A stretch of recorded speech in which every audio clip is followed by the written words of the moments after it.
pessoal, tudo bem? Que bom que estamos juntos para mais uma aula que foi construída de maneira colaborativa com a professora Maria Isabel Vieira. Eu sou Sara Fernandes, professora de Língua Portuguesa e Literatura aqui na Rede Municipal de Uberlândia, e nessa aula vamos pensar sobre o lugar de vivência do trovador e da mulher na literatura, feudalismo e música popular brasileira. Em História, o professor trabalhou com vocês a Roma Antiga, sua expansão política, as cobranças de impostos e a forte divisão social e a visão que essa sociedade tinha sobre os direitos humanos naquela época que inspirou a nossa sociedade atual. Em relação à geografia, em nossas últimas videoaulas, trabalhamos a importância dos direitos humanos por meio do diário de Anne Frank e como podemos fiscalizar, denunciar e exigir que sejam garantidos a todos os cidadãos por meio do gênero literário islã, o poema. Estão lembrados das batalhas? E como eu queria ver, uma batalha de islã de vocês. E por falar nessas batalhas, em qualquer época, diferentes tipos de batalha fazem muito sucesso. Isso mesmo. Houve um período em que batalhas entre reis, duelos entre cavaleiros, tinham uma pessoa específica para anunciar os competidores e contar as suas histórias. Vocês sabem quem é? Então vem comigo, porque o que o lugar de convivência do trovador tem a ver com a língua portuguesa é o que vamos entender agora.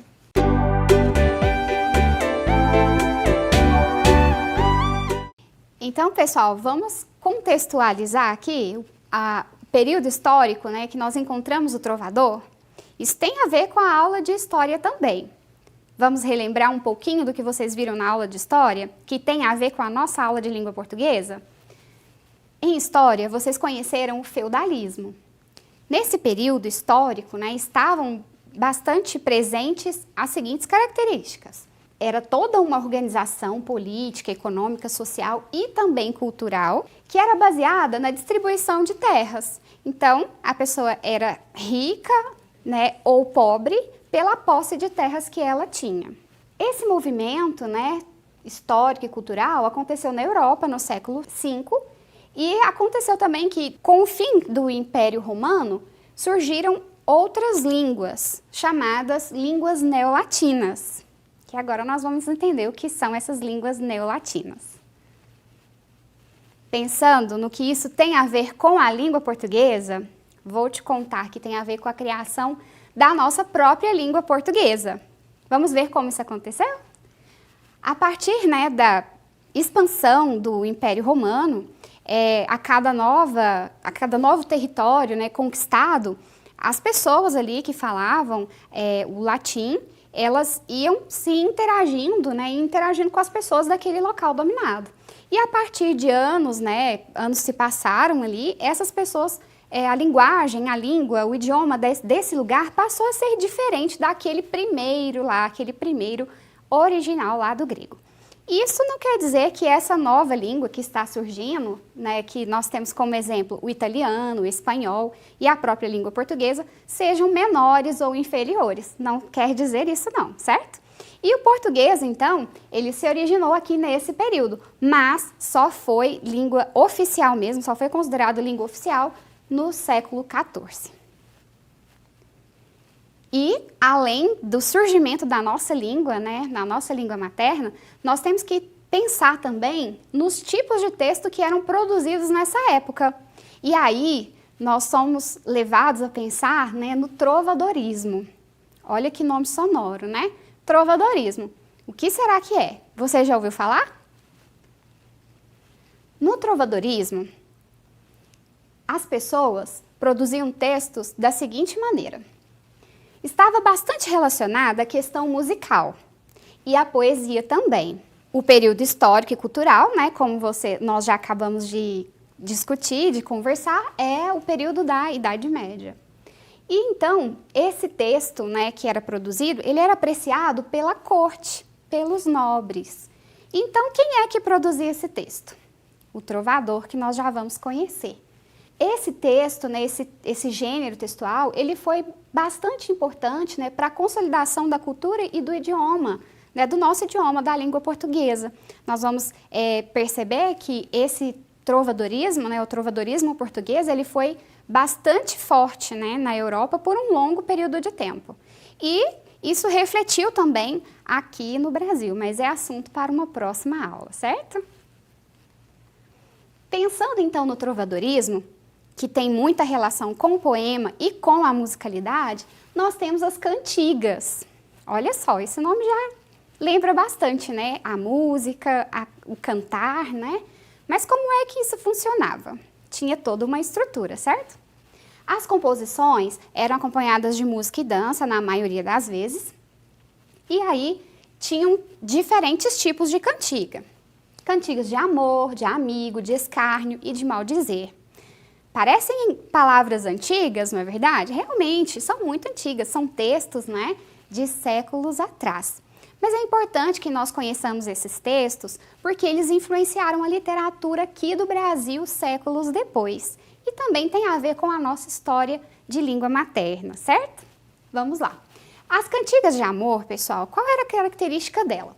Estava relacionada à declaração de amor e à coita à dama. Essa palavra aqui, coita, é bem diferente.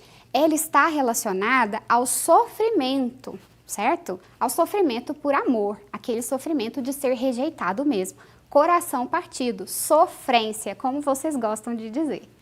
Então, a cantiga de amor tinha esse assunto, o sofrimento pelo amor não correspondido. As cantigas de amigo estavam relacionadas ao amor concretizado, ao amor que dava certo, mas tinha também os seus percalços, né? E aí estava relacionada à voz feminina. Então, o personagem do poema é como se fosse uma mulher cantando, né, essa cantiga.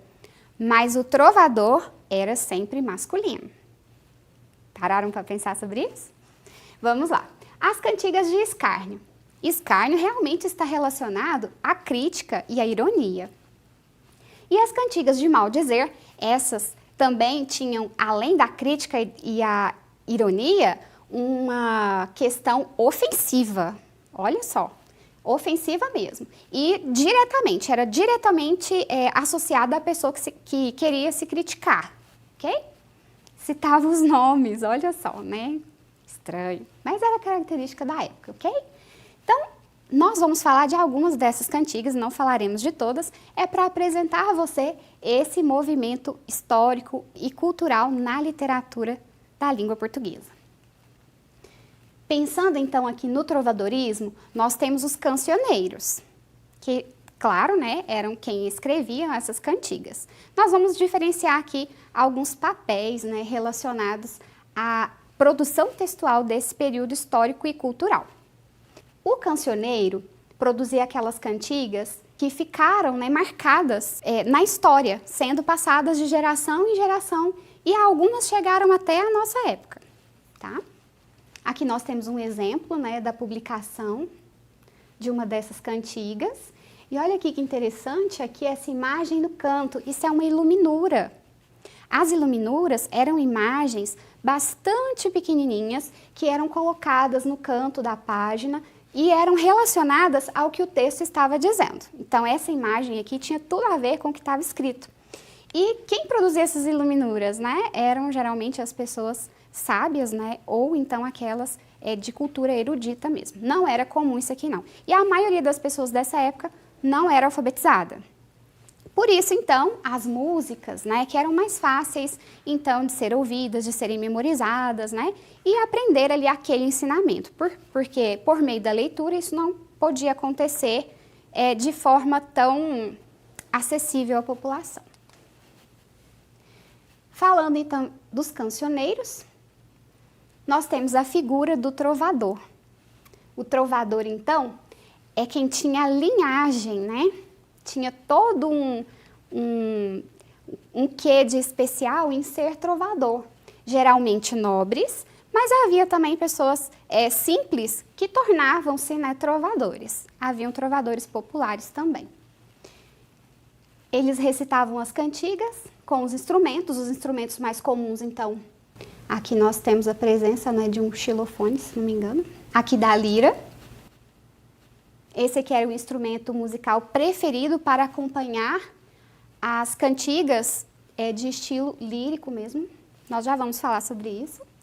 E aqui a gente tem a presença de uma ilustração relacionada ao trovador popular. Então esse instrumento aqui, que é o alaúde, né, era tocado enquanto cantava-se, né, as histórias eram cantadas. E aí nós temos o trovador no cinema. Como que isso acontece, né? Eu trouxe aqui para vocês algumas imagens do filme Coração de Cavaleiro. É um filme já bastante antigo, talvez você até já conheça, é um filme bastante interessante, bem legal, muito divertido, que retrata, né, os amores dessa época, né, lá da Idade Média. Então nós temos a presença de um cavaleiro que era aprendiz, não tinha títulos de nobreza, mas sonhava ser um cavaleiro. E aí esse sonho, né, passa a se realizar depois de várias dificuldades. E então aqui, no momento da justa, né, que eram as batalhas, tinha a presença do trovador. E ele então anunciar a chegada desse cavaleiro, desse nobre, né, que fazia justiça. Então aqui nós temos, esse aqui é o cavaleiro, é o trovador diferentão, né? E esse aqui é o trovador clássico. A vestimenta dos dois é bastante diferente, né? Justamente para caracterizar esse personagem. E aqui nós temos a princesa. Vocês conseguem localizar aqui a princesa? A mulher, a amada desse cavaleiro? Justamente, ela está bem escondida aqui. Ela está aqui, ou aqui. E nessa aqui ela nem aparece. A mulher, nesse período aqui, era muito discreta. E mesmo amando alguém, né, querendo estar com essa pessoa, ela deveria guardar segredo disso, né? Confidenciar apenas às amigas, à mãe, à irmã. Certo? Então, quem é que falava desse sentimento? O trovador. Recapitulando, então, algumas características. As cantigas eram declamadas, também cantadas. Não havia presença do livro, né? Então, essa cantiga favorecia a troca de conhecimento entre as pessoas, principalmente os populares, acompanhadas de instrumentos musicais, principalmente pela lira, a flauta e a viola. E nós temos aqui como trovador o compositor, aquele que tocava, nem sempre era o que cantava, então ele era chamado de menestrel. O trovador que era profissional era chamado de segrel. Havia o jogral, que era o cantor de origem popular, era o nome que se dava a ele.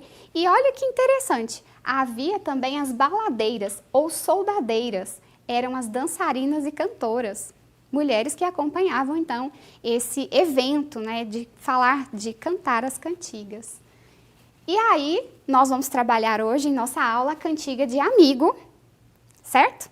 Vamos ver quais são as características. Na cantiga de amigo, os trovadores eram homens, isso a gente já tinha conversado, certo? E era cantado em primeira pessoa. Quando nós falamos em primeira pessoa, a gente está falando do eu, né?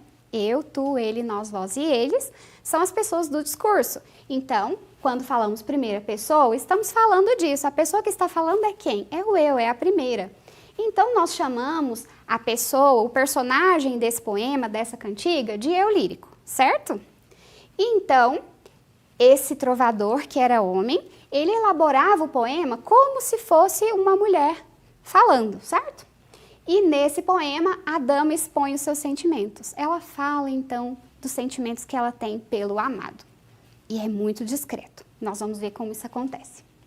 Essa, pessoal, é uma cantiga de amigo, de Dom Sancho I, de 1154 a 1211, rei de Portugal, e foi dedicada à formosa Maria Paz Ribeira. Vamos ver, então, o que ele dedicou a ela. Ai, eu, coitada, como vivo em gran cuidado por meu amigo que ai alongado. Muito me tarda o meu amigo na guarda. Ai, eu, coitada, como vivo em gran desejo por meu amigo que tarda e não vejo. Muito me tarda o meu amigo na guarda. Vamos retomar aqui algumas palavras que para nós, né, são menos comuns, porque são, né, de um português de muitos anos atrás. O cuidado aqui, então, é a aflição, né? Como vivo em grande aflição pelo meu amigo. Nesse período, o amigo, né, nesse tipo de cantiga aqui, o amigo era o namorado, mas essa era uma palavra não usada na época. então chamava-se amigo. Ei, alongado, eu tenho esperado. Então ela espera por esse amado. Ai, eu, coitada, como vivo em grande desejo.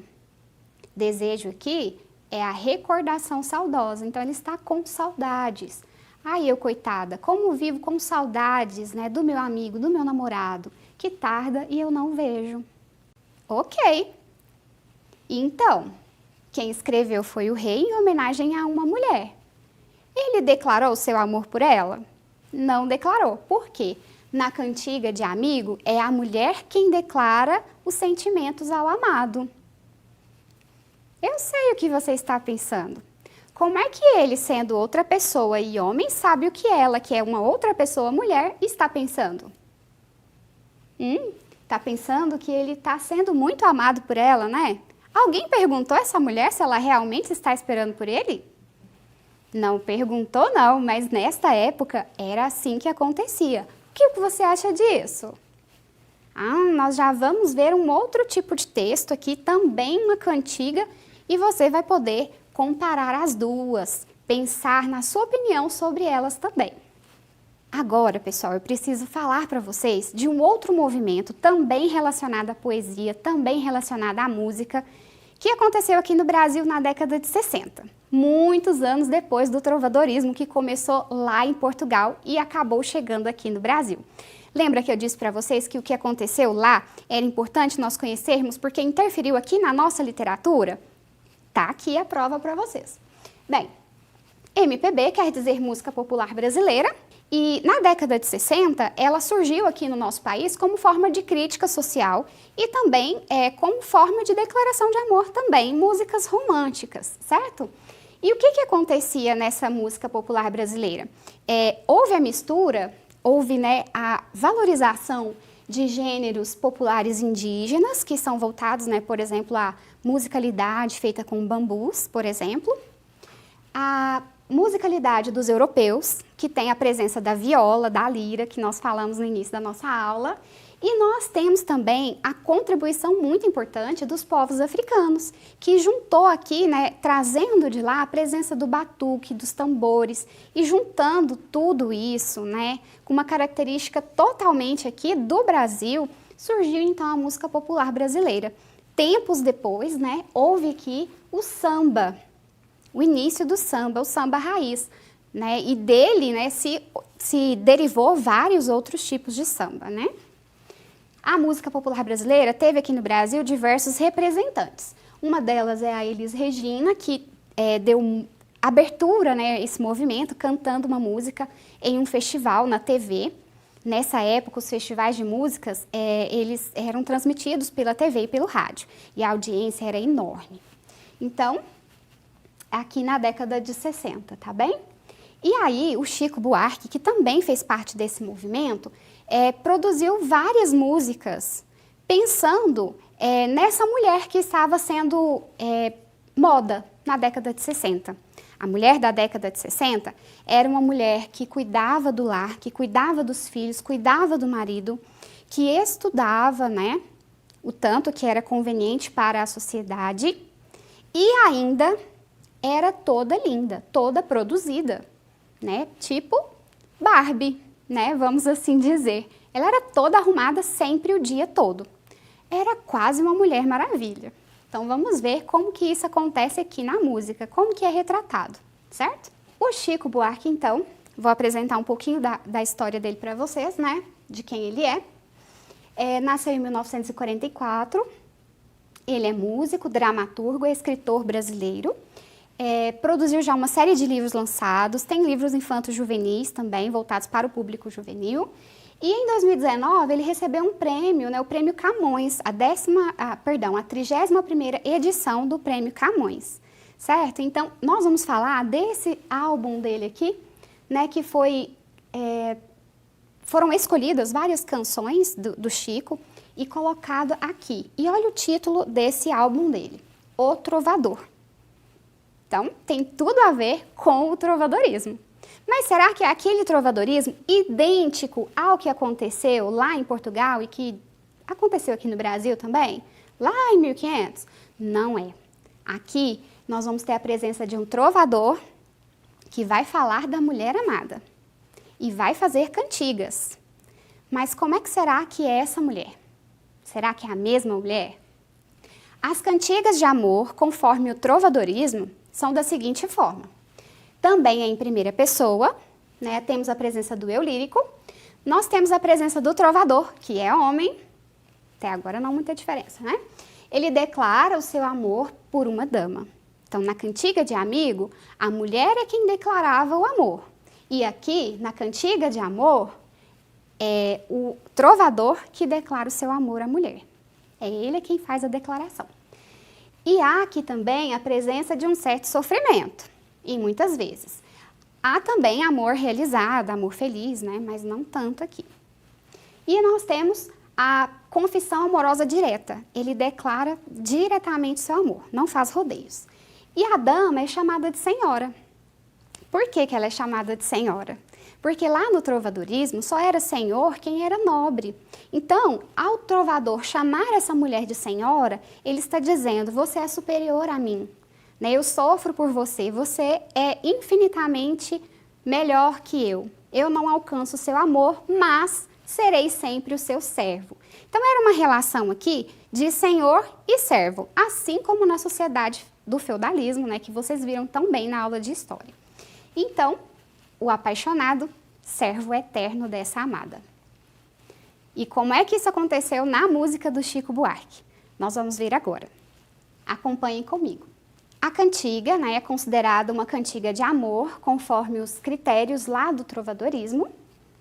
Claro que com diferenças, né, porque é uma música de 1967, muitos séculos, né, depois. E, pensando nessa data dessa música, nós temos que pensar que o vocabulário dela é o vocabulário utilizado lá em 1967, ok? Algumas palavras nós vamos trabalhar depois que fizermos a leitura da música. Quem te viu, quem te vê. Você era a mais bonita das cabrochas dessa ala. Você era a favorita onde eu era mestre-sala. Hoje a gente nem se fala, mas a festa continua. Suas noites são de gala, nosso samba ainda é na rua. Hoje o samba saiu lá, lá, procurando você. Quem te viu, quem te vê. Quem não conhece, não pode mais ver para crer. Quem jamais esquece, não pode reconhecer. Quando o samba começava, você era a mais brilhante. E se a gente se cansava, você só seguia adiante. Hoje, a gente anda distante do calor do seu gingado. Você só dá chá dançante onde eu não sou convidado. O meu samba assim marcava na cadência os seus passos. O meu sonho se embalava no carinho dos seus braços. Hoje, de teimoso, eu passo bem em frente ao seu portão, para lembrar que sobra espaço no barraco e no cordão. Todo ano eu lhe fazia uma cabrocha de alta classe, de dourado eu lhe vestia para que o povo admirasse. Eu não sei bem com certeza, porque foi que um belo dia, quem brincava de princesa acostumou na fantasia. Hoje eu vou sambar na pista, você vai de galeria. Espero que você me assista na mais fina companhia. Se você sentir saudade, por favor, não dê na vista. Bate palma com vontade, faz de conta que é turista. Vocês já conheciam essa música? Trecho sim, às vezes, é bem conhecida. Bem, nessa canção então, nós percebemos que o assunto dela é um casal, que ao que parece não estão mais juntos. E o rapaz, né, ele fala que essa mulher agora, ela está lá no camarote e que quando ele vai sambar, ele está no cordão. Ele está lá no chão, né, ali com todas as pessoas que são mais comuns, onde o ingresso é mais barato, por exemplo, né? E ela não, ela está lá no camarote. Mas que lá no início desse relacionamento, né, ele gostava que ela estivesse toda arrumada, toda linda e brilhando no carnaval. Fala também sobre ser princesa, brincar de ser princesa. Isso está relacionado à questão do carnaval mesmo. que é aquela festa, né, que todo mundo se fantasia, a maioria das pessoas que gostam, né, de se fantasiar, se fantasiam. E é bastante comum a escolha, né, dessa fantasia, ser princesa. E ela, então, se acostumou com essa fantasia de princesa e passou a se comportar como uma princesa. E a partir daí, começou a rejeitar esse poeta, esse eu lírico aí, esse personagem dessa canção, desse poema. E então, ele comenta, né, que espera que ela esteja bem, que passa na porta da casa dela e está com saudades, né, do barracão. Então, a casa deles ali vazia. Pode ser uma relação também com o barracão lá da escola de samba, né, onde agora ela está desfilando. Então, ele diz, né, no final, com certo, né, despeito, vamos assim dizer, quero que você me assista na mais fina companhia, né, que você esteja bem acompanhada, já que não é comigo. Se você sentir saudade, por favor, não dê na vista, disfarce, finge que nem me conhece, né, olha só, bate palma com vontade e faz de conta que é turista. Né? Se ela é turista, então, nunca o viu na vida. Então, é como se estivessem comentando para realmente esquecê-lo. Mas, ao que nós podemos perceber, ele não esqueceu não, né? E a gente tem aqui a presença do sofrimento. A sofrência aqui está presente. Parece até que é música sertaneja, mas é samba. Bem, vejam só. Aqui, nesse assunto, há a presença da declaração direta ao amor dessa dama. Ah, sim, não é verdade? Então, as características dessa cantiga de amor está presente. E em outras letras, outras canções também do Chico Buarque. Por isso é que essas canções foram reunidas nesse álbum chamado Trovador. Mas por que é que o Chico Buarque, então, resolveu escrever essas canções? Será que ele queria simplesmente o retorno até, assim, aos conceitos, às ideias lá da Idade Média? Não era bem isso. A música popular brasileira surgiu num contexto de contracultura. O que isso quer dizer? Quer dizer que enquanto todo mundo estava querendo uma mulher quase que super-heroína, que além de se manter toda linda e bem cuidada, cuidasse sozinha dos filhos, do marido, da casa toda, de tudo de uma única vez, né? Ele está aqui criticando, né? Ele não fala aqui onde é que essa mulher estava trabalhando, né? O que ela tinha que fazer. Isso aqui, para ele, é irrelevante. Então, ele não está falando dessa mulher que é uma super-heroína cuidando da família do lar. Não que isso não seja relevante, tá, pessoal? É o que ele quis retratar nessa canção. E aqui também, nós temos aqui uma mulher que rejeita o amor que é dedicado a ela. Lembra daquela outra cantiga do trovadorismo que nós acabamos de falar também? Ninguém perguntou para aquela mulher como ela se sentia, mas o homem trovador imaginou. Ela morre de amores por mim. Então, como será que ela pensa? Ela pensa isso e isso.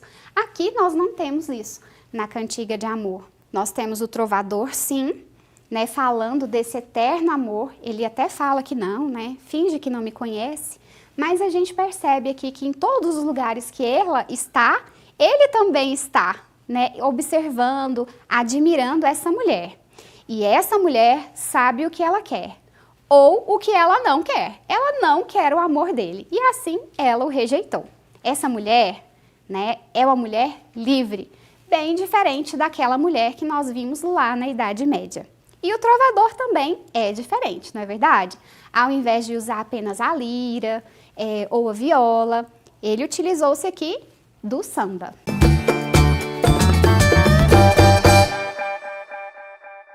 Vamos agora para a atividade, é sobre a música e sobre o movimento, né, o cultural trovadorismo que nós acabamos de conhecer. Vamos lá. Vocês conheceram a música Quem Te Viu, Quem Te Vê, de Chico Buarque de Holanda. Sobre essa música e sobre o movimento cultural trovadorismo, assinale abaixo a ou as alternativas corretas. Vamos lá? Essa questão, então, é aquela clássica, né, de marcar a resposta correta com o X, geralmente, né? Possui alto nível de formalidade. A música do Chico Buarque, né, para aquela época, precisou de um glossário, né? Assim, quando nós analisamos, como a cantiga de amigo que nós analisamos, do trovadorismo, não precisou. Algumas palavras na música nós não conhecemos do nosso dia a dia, nós não trabalhamos com essas palavras no dia a dia, mas nós conseguimos compreender todo o texto, ou a maior parte dele.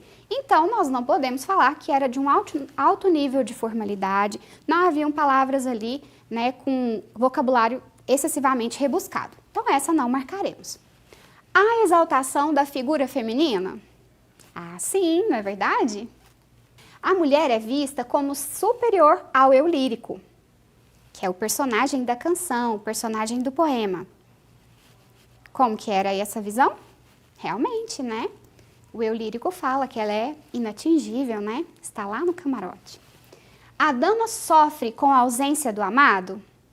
Não, não sofre não, ela está super bem, levando a vida, não é verdade? Diferente da canção de amigo. É uma canção de amor. Obrigada, pessoal, pela companhia de vocês. Continuem a fazer as atividades aqui do portal e também aquelas que o seu professor personaliza para você. Te vejo na próxima. Tchau!